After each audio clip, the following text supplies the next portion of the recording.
அப்படி அடியாரா வந்து அமுது எடுக்கிறதுக்கு தானே வர்றாரு.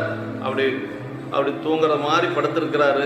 அப்படி படுத்திருக்கிற பொழுது இளையான்குடி நாயனார் அவருடைய மனைவியாரும் பக்கத்தில் வந்து சொல்கிறாங்க, அதாவது அழுந்திய இடரில் நீங்கி அடியினேன் உய என்பால் அடி எழுந்தருள் பெரியோ ஈண்டு அமுது செய்து அருள என்று தொழும்பனார் உரைத்த போதில் சோதியாய் எழுந்து தோன்ற செழுந்திரு மனைவியாரும் தொண்டரும் திகைத்து நின்றார் அப்படின்னாங்க.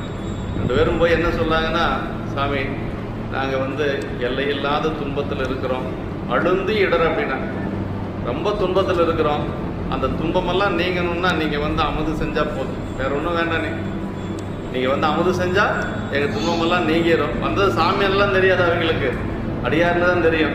வந்து அமுது செஞ்சால் எங்கள் துன்பமெல்லாம் நீங்கிடும், கொஞ்சம் வாங்க சாமி அப்படின்னு சொல்லி 2 பேரும் அப்படி தூங்குற மாதிரி படுத்திருக்கிற சாமிகிட்ட போய் நின்று சொல்கிறாங்க 2 பேரும்.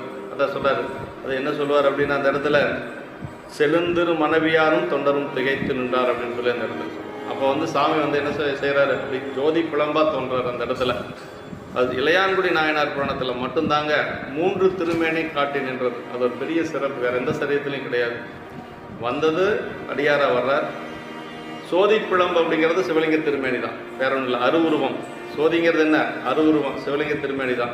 அதற்கு பிறகு மாகேஸ்வர மூர்த்தம், சாமி வந்து விடை மீது உமையம்மையோட காட்சி. இந்த 3 காட்சியும் கிடைச்சது வந்து இளையான்குடி மாறநாயனார்கிட்ட வேற யாரும் கிடையாது. பெரிய புராணத்தில் வேற எங்கேயும் பார்க்க முடியாது. 3 திருமேனி காட்டு. அதான் அழுந்தி இடரில் நீங்கி அடியேனேன் உய என்பால் எழுந்தருள் பெரியோ ஈண்டு அமுது செய்து அருள்க என்று தொழும்பனார். தொழும்தான் என்ன தெரியுங்களா, அடிமையின் அர்த்தம்.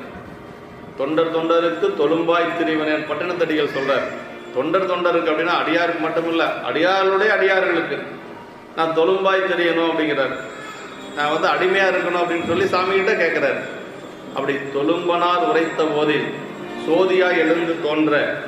அப்புறம் என்ன சொல்ற, செழுந்திரு மனைவியாரும், ரொம்ப முக்கியங்க, திருமனைவின்னு கூட சொல்லலை, செழுந்திரு மனைவியாரும் தொண்டரும் திகைத்து நின்றார். என்ன அந்த அமுது